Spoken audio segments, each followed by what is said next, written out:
Zifundise nje uma ungumphathi ukuthi abantu abangaphansi kwakho ubaphatha kahle.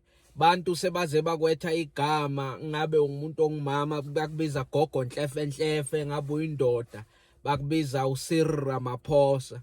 Uma kulandelelwa indaba lona nimbiza ngale gama leli ukuthi hayi lo mama lona ukhuluma kakhulu mani. Uma kuyindoda kuthiwe hayi uthanda ukusithembisa izinto zingenzeki, nakulonyaka lo yasathenjiswa imali engcono solayiza uyafana nomongameli.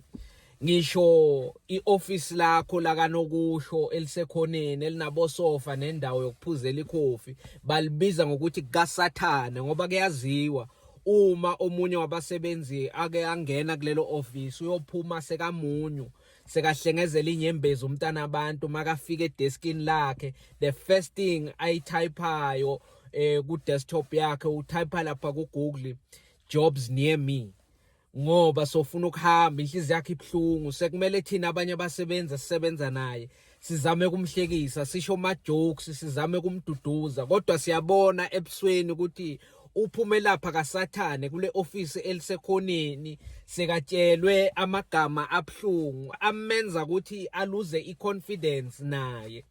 Ungabi ngilo muntu ophethe emsebenzini othi mawungekho basebenzi bajabule, iproduction ivele nje iye phezulu.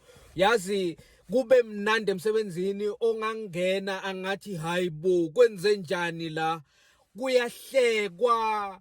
Uyabona kuyahleka kanti futhi kuyasetshenzwa, abantu bakhululekile. Yazi umuntu kuze kushaye u4 ukuthi sesikhathi sokuhamba bantu bavalelisane 30 minutes, nabagibela ibhasi ize ibhasi iphose kumshiya ngoba ubhizi uyavalelisa kumnandi, akasafuni nokuthi ahlukane nani ngoba awukho wena ungumphathi lona esicefe. Makukhona wena uhlala la emva kwamahlombe abantu ubatheka, ubatshela amagama abhlungu, ubathembisa izinto ongeke uzenze. Awungabi ngiloyo mphathi.